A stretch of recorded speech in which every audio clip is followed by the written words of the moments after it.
Bienvenidos a este tiempo devocional, Cita con Jesús, un espacio diseñado para aquellos que desean iniciar cada día de la mano de Papá Dios. Dirigen pastores Luis Eduardo Álvarez y Amparo Ramos. Amado Padre, en el nombre precioso de Jesús y del poder de tu Santo Espíritu, te damos muchas gracias, Señor, en esta mañana, por darnos una vez más la bendición, el privilegio, Señor, de comenzar este día, Señor, en tu presencia. En tu presencia hay plenitud de gozo y delicias a tu diestra para siempre. Gracias porque podemos decir, este es el día que hizo el Señor, por eso nos gozaremos y nos alegraremos. Gracias, Dios, por las voces de todos aquellos que día a día se unen, Señor, a nuestra voz, con el único propósito, Señor, de honrarte, de agradecerte, de bendecirte y de escuchar, Señor, tu dulce voz. Gracias, Dios, por todos aquellos que se han unido, Señor, en esta mañana, en esta transmisión a través de Facebook, a través de YouTube, a través de nuestro canal, Señor, de Teams, Señor. Bendecimos cada hogar, cada familia, Señor. Bendice, oh Dios del cielo, a todos aquellos, Señor, que anhelan cada día más y más de tu exquisita presencia, Señor. Gracias, Dios. Gracias porque cada mañana al despertar, Señor, pensamos en ti, Señor. Pensamos, oh Dios del cielo, en tu gran amor, en tu gran misericordia, Señor. Y sabemos, Señor, que tú estás en control, Señor, de todas las cosas y que sales a nuestro encuentro con las más ricas bendiciones. Gracias, Dios. Nosotros te alabamos, te bendecimos y te damos muchas gracias, Señor.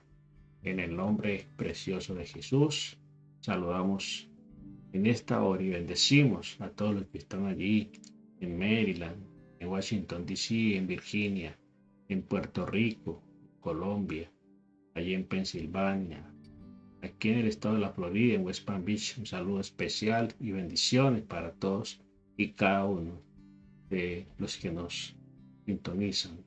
Bendecimos también aquí en el estado de Georgia, donde nos encontramos. Gracias, Dios. Gracias, Señor. Bendito es tu nombre, Señor. Te alabamos y bendecimos tu nombre y te pedimos, Señor, que en esta mañana tu bendita palabra, Señor, sea propicia a nuestra necesidad. En el nombre precioso de Jesús. Amén, amén y amén.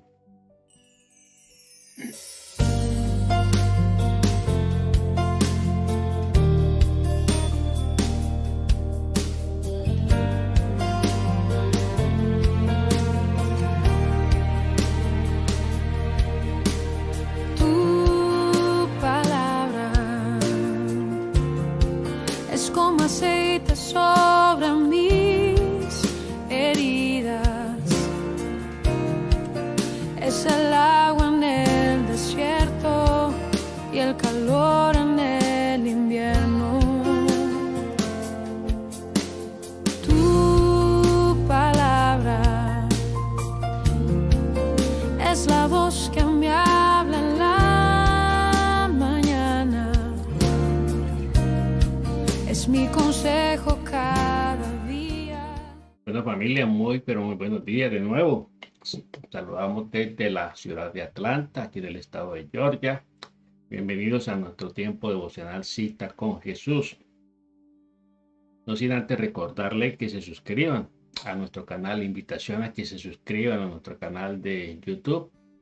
Activen la campanita, le dan me gusta y activen la campanita para que tengan las notificaciones de nuestras transmisiones.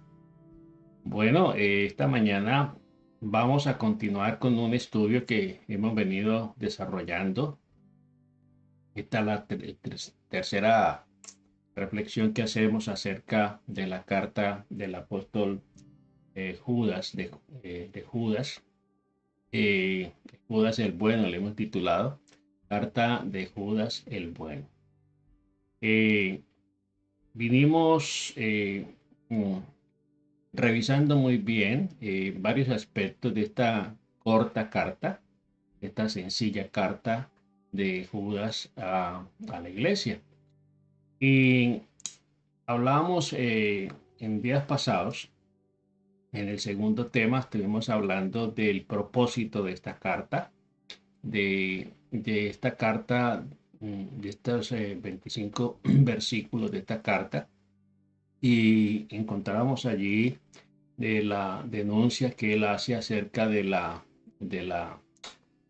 apostasía, de las falsas doctrinas, de las falsas enseñanzas. Y él hablaba de luchar ardientemente para presentar defensa, es decir, pelear apasionadamente por lo que creemos. Es muy importante que usted genere en su vida firmes convicciones de su fe, que usted pueda defenderla, que usted pueda presentar defensa de ella ante cualquier argumento, cualquier ataque, no con el ánimo de contender, no con el ánimo de sembrar polémica, sino con el ánimo de sacar a aquellas otras personas, sacarlas del error en las cuales se encuentran. Entonces, dice que la fe nuestra, fundada en los santos, no hay nada más que añadir, no hay nuevas revelaciones. Recordemos esto, que a veces la gente se inventa tantas cosas y surgen gente hablando profecías y entonces la gente se deja confundir, se deja enredar por este tipo de argumentos que se presentan. En la Biblia está todo el consejo de Dios que necesitamos para nuestras vidas, para vivir la vida abundante, la vida con propósito que el Señor Jesucristo vino a darnos. Entonces, Él dice, manténganse siempre listos para defenderse con mansedumbre y respeto ante aquellos que pidan explicaciones, explicarles la esperanza que hay en ustedes. Qué importante que usted tenga la firme convicción de su fe, de su creencia en Dios, en Jesucristo, en su palabra, en el Espíritu Santo. Todas las cosas que conciernen a la fe, que las tengamos bien claras, para poder transmitirlas, para poder transferirlas a aquellas personas que quizá especulan, que quizá deambulan de una creencia en otra y que no tienen realmente una situación concreta respecto de su fe. Y hablaba el apóstol Judas en este caso, pues por engaños, dice, se han infiltrado entre ustedes algunos malvados, estos que desde antes habían sido destinados a la condenación, convierten la gracia de nuestro Dios en libertinaje y niegan a Jesucristo, nuestro único soberano y Señor. Y entonces habla ahí y denuncia a los falsos maestros. Dice que entraron a la iglesia de manera que soterrada, de manera infiltrada. Y Judas los llama malvados. Porque una persona que se infiltra en un grupo, en una congregación con el ánimo de dividirla, con el ánimo de acabarla, con el ánimo de destruirla, es una persona malvada, siendo usada por el enemigo, convirtiéndose en instrumento de Satanás. El humanismo enseña que el hombre es grande y dueño de su destino, como lo vemos hoy. Las predicaciones llenas de humanismo, exaltando al hombre, dándole todos los atributos al hombre, el poder expresar libremente sus deseos, sus sentimientos y sus ideas y sus percepciones, que van contraria muchas veces a la naturaleza que Dios ha establecido. Entonces, dice que estos niegan a Dios y niegan a Jesús. Y todo el que niega a Jesús y que niega a Dios es un anticristo, ¿sí? Al negar a Jesús, niegan a quien es el centro del cristianismo mismo. Jesucristo es el centro del cristianismo, es la razón de ser. Bueno, en el capítulo, en el versículo 5 al 16, encontramos que Judas sigue haciendo unas denuncias acerca de algunos comportamientos y de algunos grupos. Judas, vemos aquí que nos va a mostrar 7 ejemplos en el Antiguo Testamento de la gente que actuó de una manera incorrecta, ¿sí? Y vemos aquí en el versículo, perdón, en el versículo 5, encontramos lo que nos dice aquí la palabra del Señor. Versículo 5.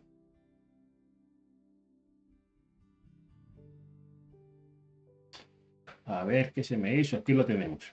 Versículo 5.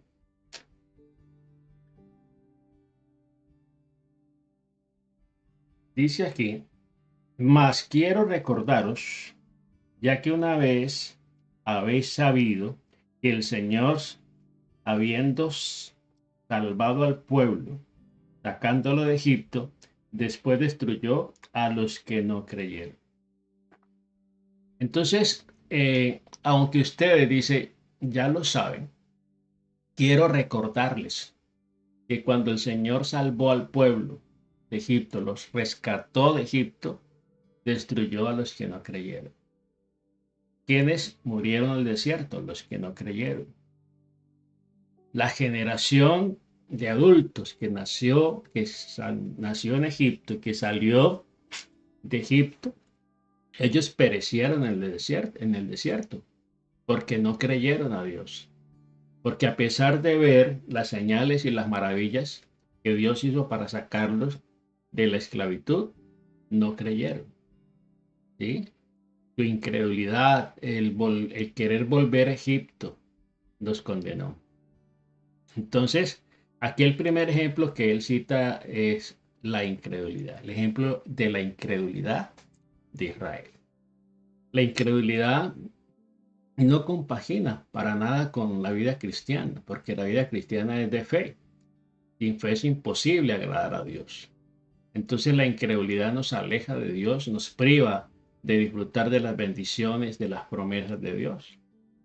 Dios liberó a su pueblo en Egipto y lo sustentó por 40 años en el desierto. Pero ellos, a pesar de todo eso, no creyeron. Por eso perecieron allí en el desierto. Incluso dice más adelante, en el versículo 6, y a los ángeles que no guardaron su dignidad, sino que abandonaron sus propias moradas, los ha guardado bajo oscuridad, en prisiones eternas, para el juicio del gran día.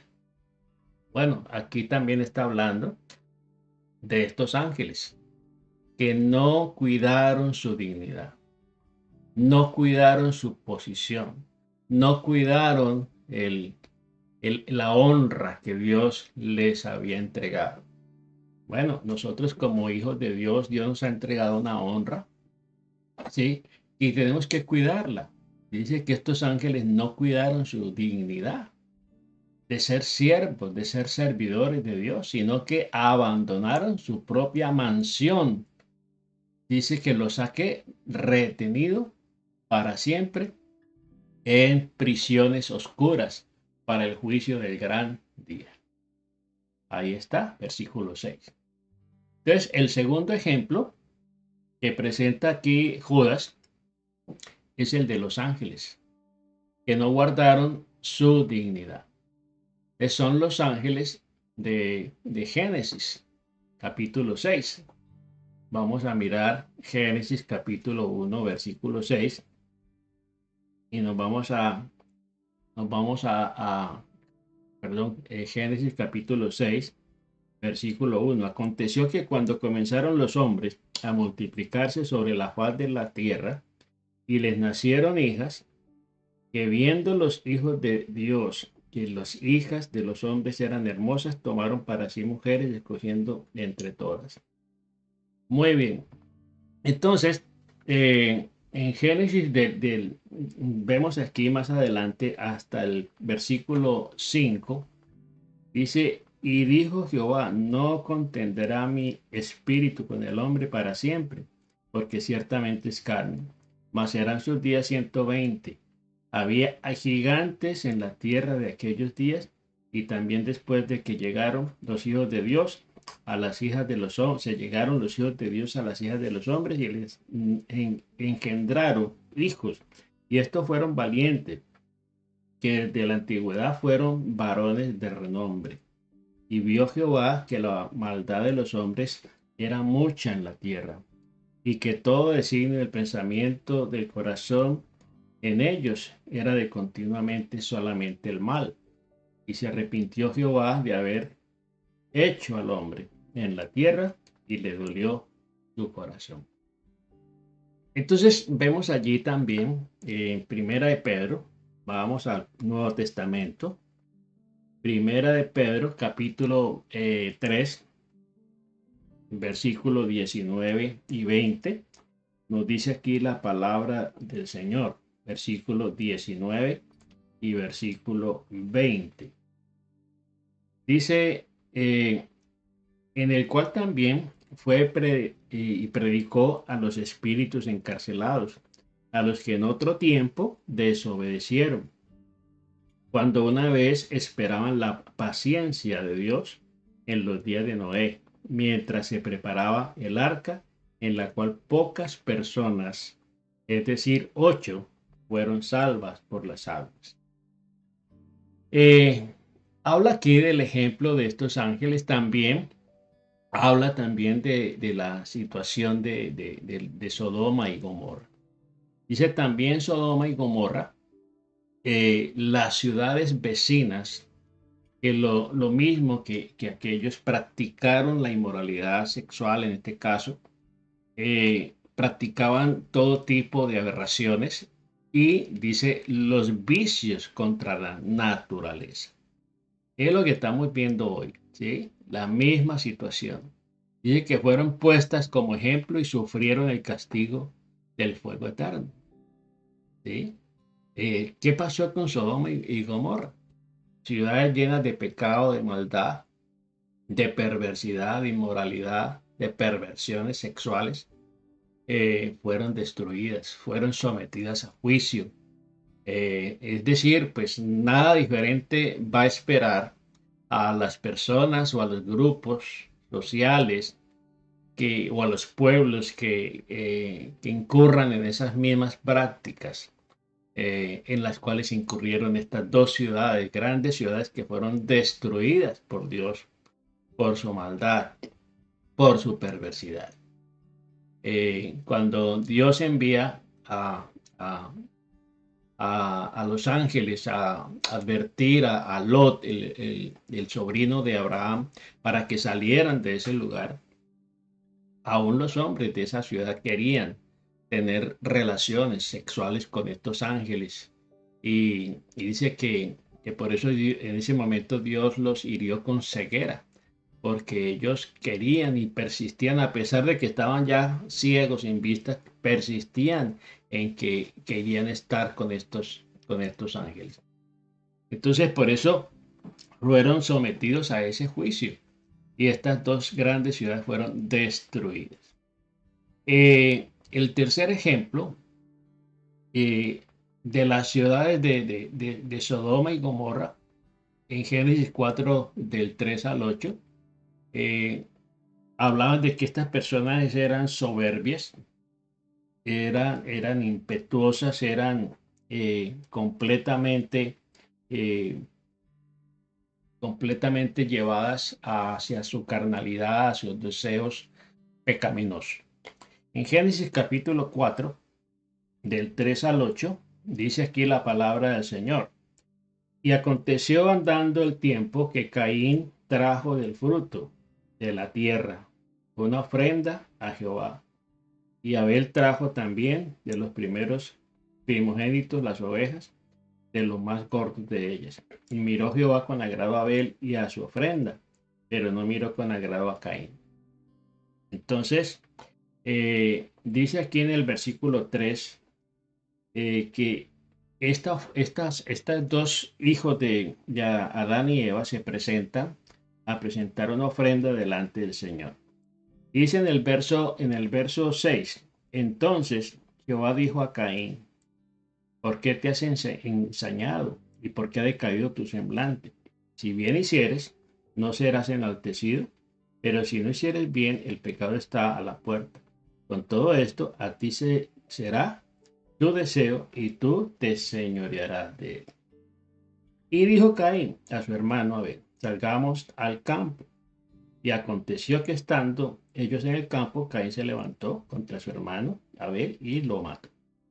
Bueno, entonces aquí habla de la soberbia, de la envidia y de esos sentimientos de esa humanidad apartada de Dios que se despierta en contra de aquella persona que anda en rectitud, que anda en obediencia a Dios. Y cuando una persona anda en rectitud a Dios, despierta la envidia de aquellos que no lo están, de aquellos que andan por un camino torcido o equivocado. Entonces, este ejemplo de las ciudades de Sodoma y Gomorra habla de la soberbia. Eran ciudades prósperas, ociosas, perversas, inmorales, fueron destruidas por el juicio de Dios. Y asimismo Caín, que fue también desterrado y que fue también igualmente puesto, digámoslo así, en el mundo con una carga, con una marca, para que nadie lo matara, para que nadie pudiera destruirlo, sino que él sufriera las consecuencias de su egoísmo, de su envidia y de sus sentimientos malsanos hacia su hermano. Asimismo, también estos hombres, dice, en sus sueños contaminan sus cuerpos, rechazan la autoridad y blasfeman de los poderes superiores. Allí está, en el verso 8. Bueno, dice aquí que estas personas, estos personajes, dice que blasfeman y contaminan su cuerpo y rechazan la autoridad y blasfeman de los poderes de las tinieblas. Entonces, dentro de esta denuncia que hace aquí Judas, habla de los falsos maestros, los mismos que del versículo 4 no aceptan ninguna autoridad sobre ellos, no aceptan ninguna autoridad sobre ellos, están involucrados con los espíritus, es decir, no se someten a las autoridades que Dios mismo ha establecido. Y por eso vemos aquí en la carta de Judas, en el versículo, busquemos el versículo 8,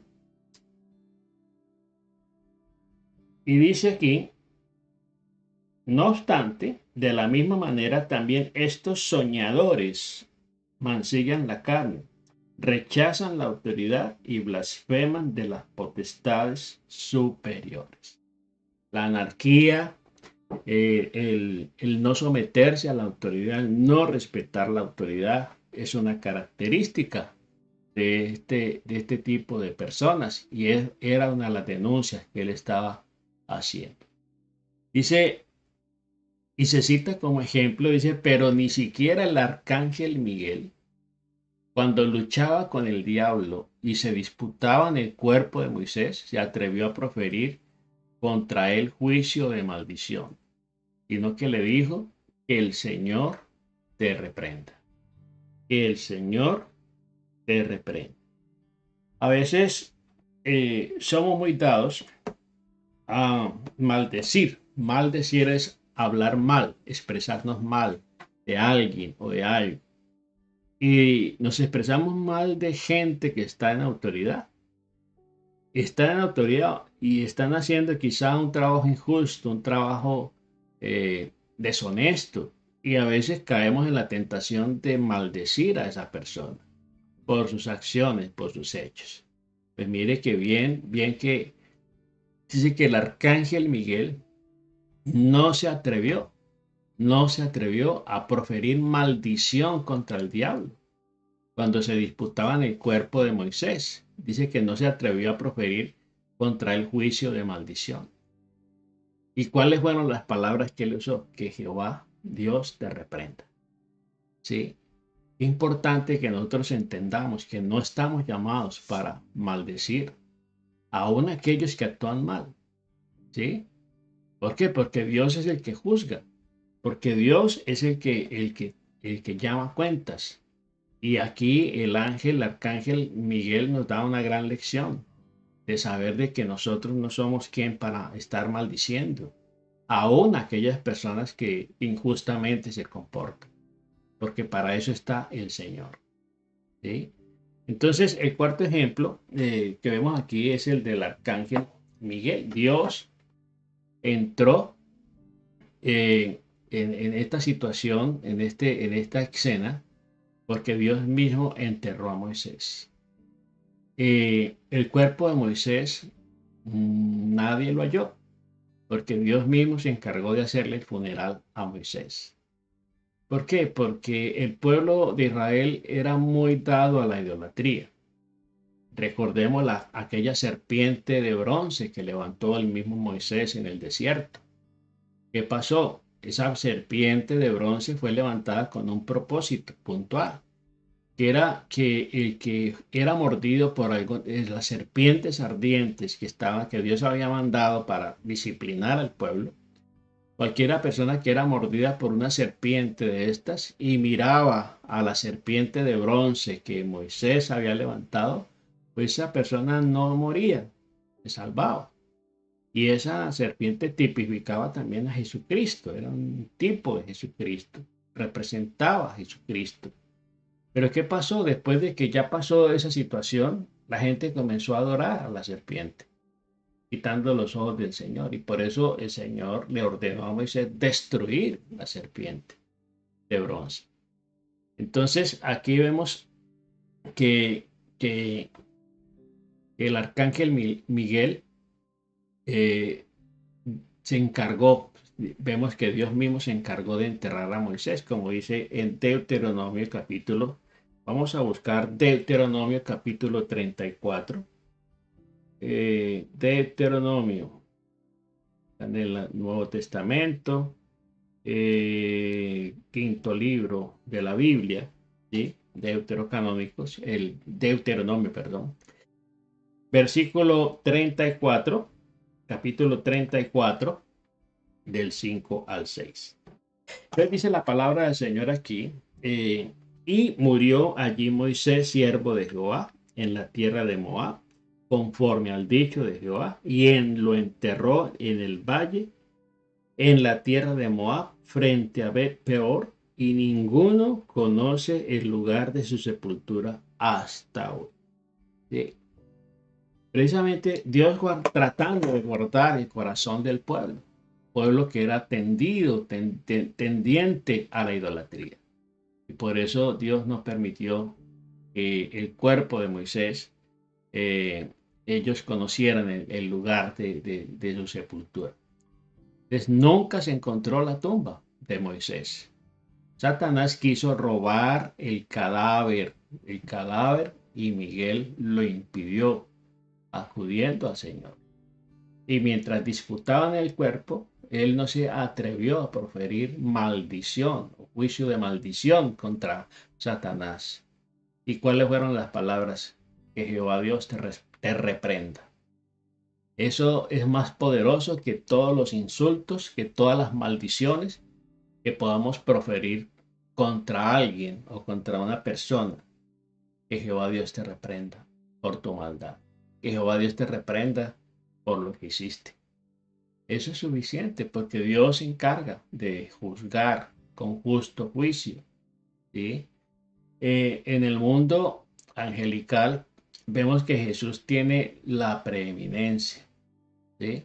No olvidemos que al Señor le fue dada la preeminencia, le fue dado un nombre sobre todo nombre, y Él es el que tiene la autoridad, tiene toda la autoridad. Recordemos quién en Hebreos capítulo 1 nos habla de esa preeminencia del Hijo de Dios.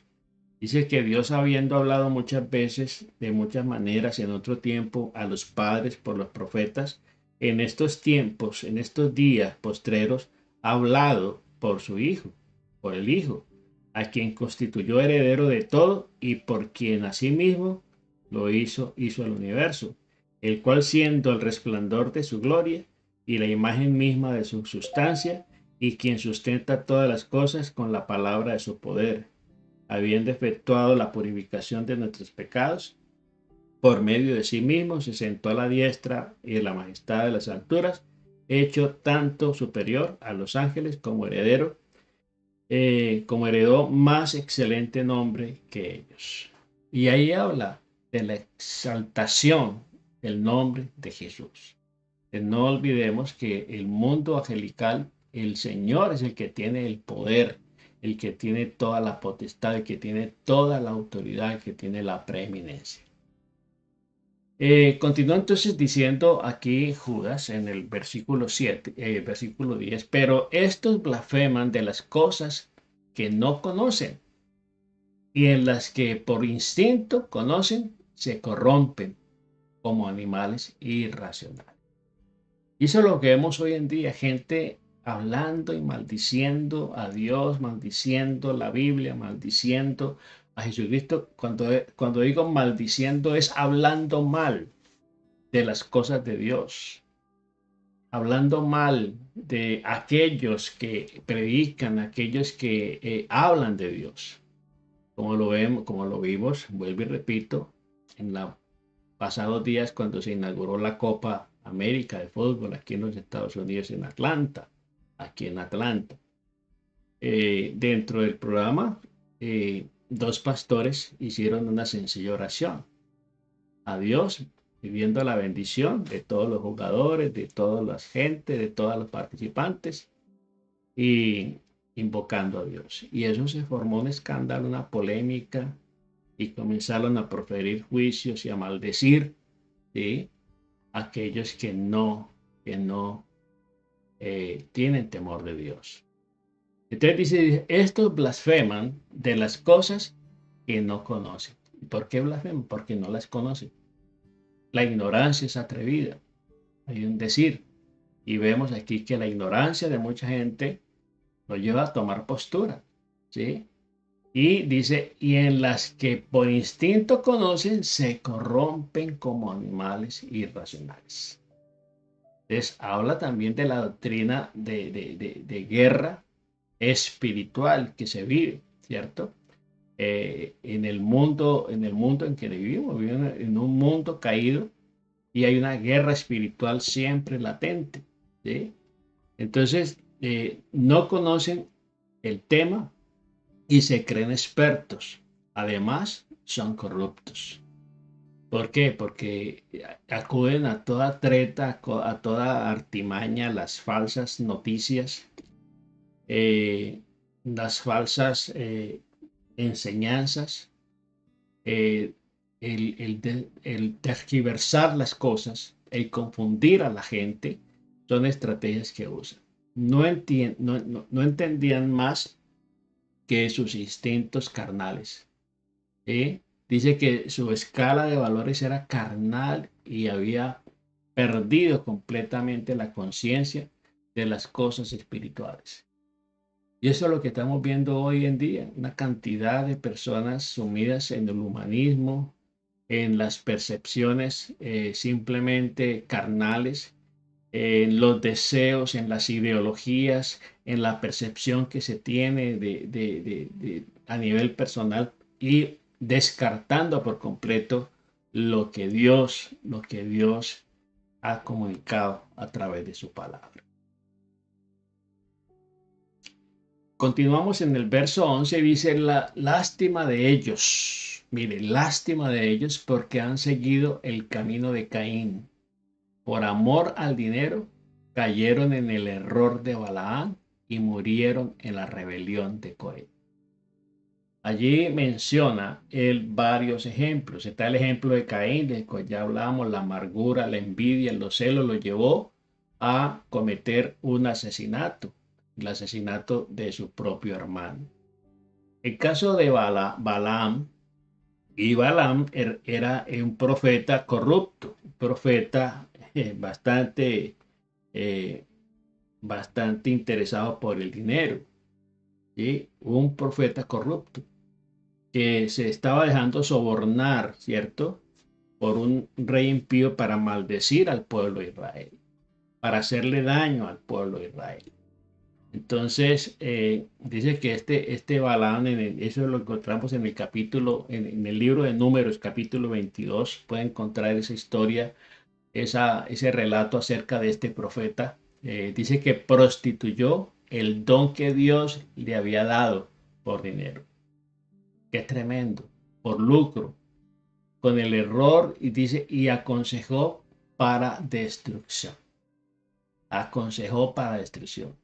La codicia, la avaricia, el egoísmo terminaron destruyéndolo. ¿Sí? Miremos en segunda de Pedro, capítulo 2, versículos 15 y 16. Dice aquí la palabra del Señor, versículos 15 y 16.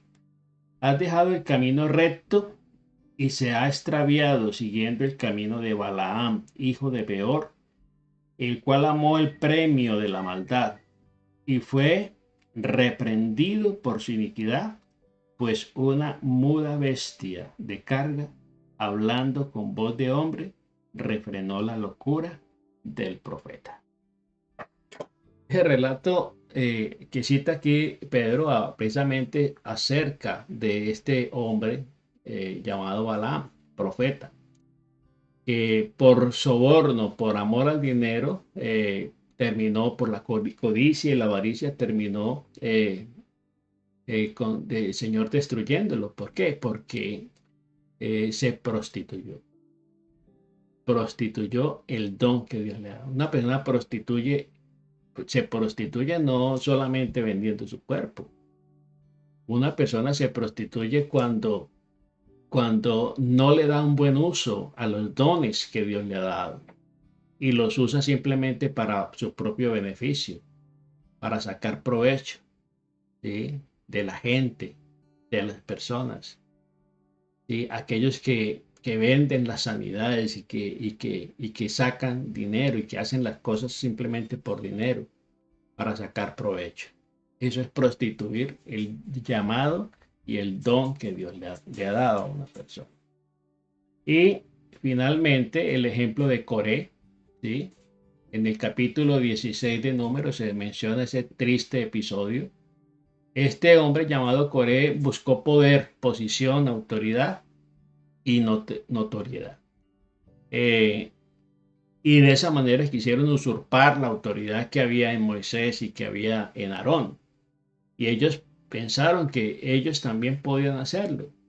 Y usurparon esa autoridad.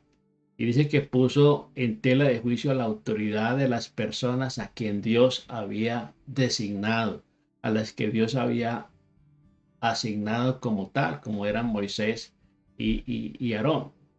Le dice allí en el verso 12, estos acompañan los ágapes que ustedes celebran, pues sin vergüenza alguna comen pensando solo en sí mismos. Son nubes sin agua, que el viento arrastra de un lado para otro, árboles otoñales que no dan fruto, carentes de raíces, se han secado y vuelto a secar.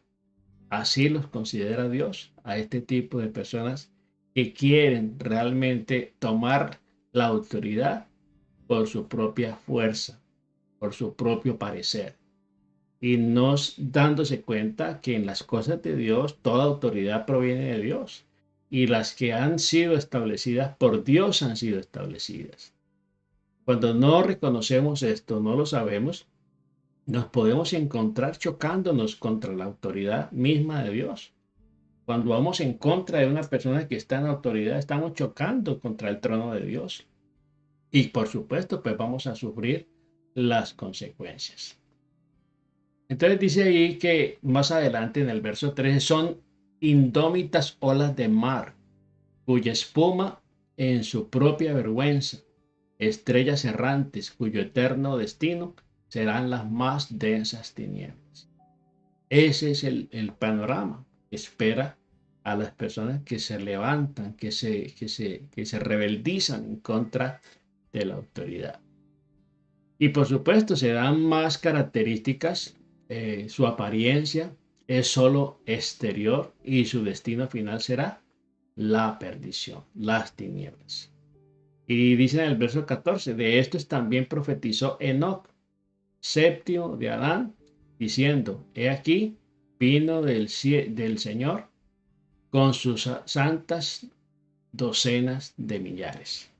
Allí está pues lo que la palabra del Señor nos habla acerca de lo que está denunciando aquí el apóstol Judas a través de su pequeña carta.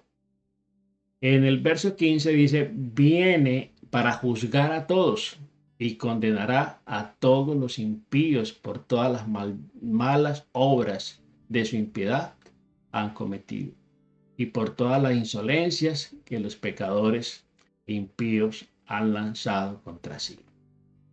Sabemos que entonces que no, dice que este hombre caminó con Dios y fue traspuesto para no haber muerte, para no haber corrupción.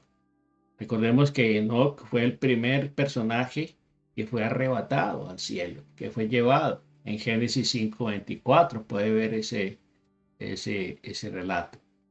Este texto nos habla de la segunda venida de Jesús y del juicio final de todos los tiempos. Como Enoc fue llevado porque era un hombre justo, porque caminó con Dios y antes de ser traspuesto tuvo buen testimonio de agradar a Dios. Y eso es una figura del arrebatamiento. ¿Quiénes se van a ir con la iglesia? ¿Cierto? Los que no vendieron sus principios, los que no negaron su fe, los que no apostataron de la fe. Entonces, somos los que vamos a ser arrebatados, ¿cierto? Entonces, esta es una figura del arrebatamiento. La segunda venida del Señor. Estos son, dice, murmuradores, querellosos, que andan según sus propios deseos, cuya boca habla cosas infladas, adulan a las personas para sacar provecho. Oiga, pues, la lisonja, la adulación, el sobar el saco, el elogiar a la persona, el rendir pleitesía, pero con la intención de ¿qué? De sacar provecho, de sacar ventaja. Entonces, nos habla aquí del engaño de los falsos maestros y de los hombres que no tienen a Dios y que lo único que buscan es sacar provecho y ventaja de cada situación y usan el nombre de Jesús para su propio beneficio, ¿sí? Es como la estrategia que usan para sacar beneficio de cualquier situación. Entonces, estos apóstatas hablan cosas infladas, dicen, cosas rimbombantes, llamativas. ¿Para qué? Para impresionar.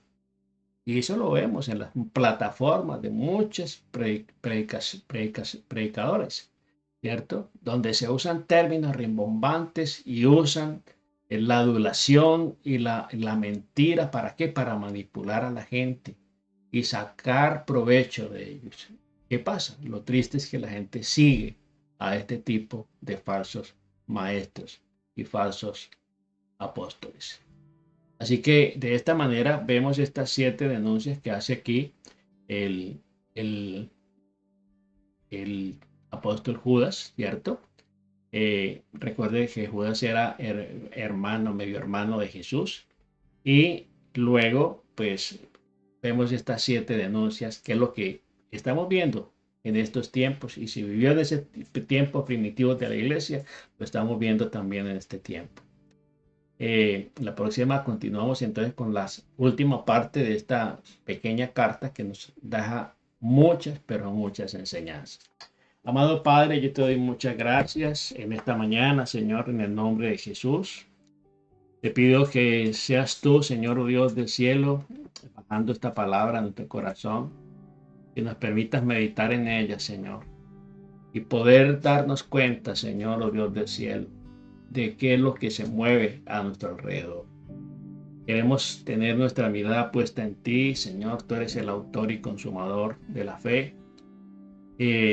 Señor, sabemos que estamos en el mundo y que en el mundo, Señor, tendremos aflicción, pero debemos confiar porque tú venciste al mundo, Señor. Cuando dices que venciste al mundo, venciste a los falsos maestros. Venciste, Señor, oh Dios del cielo, a los apóstatas. Venciste, Señor, a los mentirosos, a los orgullosos, a los soberbios, Señor. Tú venciste absolutamente todo aquello, Señor, que se levanta, Señor, impidiendo, oh Dios del cielo, que tu pueblo avance, Señor. Gracias, Dios, porque nos abres los ojos del entendimiento para darnos cuenta, Señor, que vivimos en un mundo caído, en un mundo lleno de tanta mentira, de tanto engaño, Señor. Y por eso permítenos permanecer firmes, Señor. Firmes en la libertad con que tú nos hiciste libres, Señor. Para que ya no estemos sujetos al yugo de la esclavitud. Para que ya no volvamos atrás, Señor. Para que ya no, Señor, nos dejemos engañar, Señor, por aquellas personas que son aduladores, Señor. Que son, Señor, oh Dios del cielo, que son, oh Dios, orgullosos, Señor.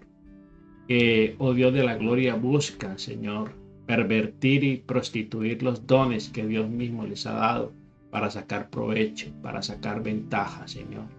Como el caso de Balaam, Señor, aquel profeta corrupto, Señor, que por el dinero, Señor, vendió, Señor, su don, Señor.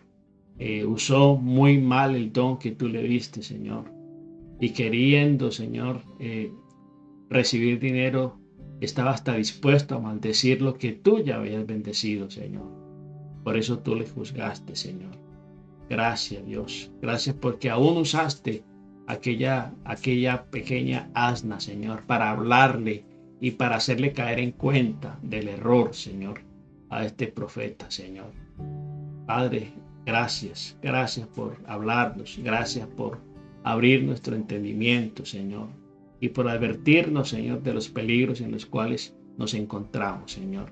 Para que permanezcamos firmes, Señor, en la fe. Para que permanezcamos firmes sin fluctuar en el camino, Señor, en el cual tú nos has llamado, Señor. Muchas gracias, Dios del cielo. Nosotros te alabamos, te bendecimos y te glorificamos y te damos muchas gracias, Señor, en el nombre precioso de Cristo Jesús. Amén, amén y amén. Bueno, familia, Dios les bendiga rica y abundantemente. Recordarles esta tarde a las 6:30 tendremos nuestra reunión familiar Unánimes con una invitada especial. Está con nosotros la pastora Nora de Rojas. Va a estar con nosotros compartiendo la palabra del Señor. Así que les esperamos a las 6:30 de la tarde, que conecten con nosotros para que tengamos un tiempo bien especial. Y también recordarles que si usted quiere respaldar nuestro trabajo ministerial, pues ahí está en pantalla la información para que usted pueda hacer llegar su ofrenda, su donativo, que va a contribuir para que nosotros sigamos llevando la palabra del Señor a muchos lugares. Que Dios les bendiga rica y abundantemente y nos vemos 6:30 de la tarde. Bendiciones.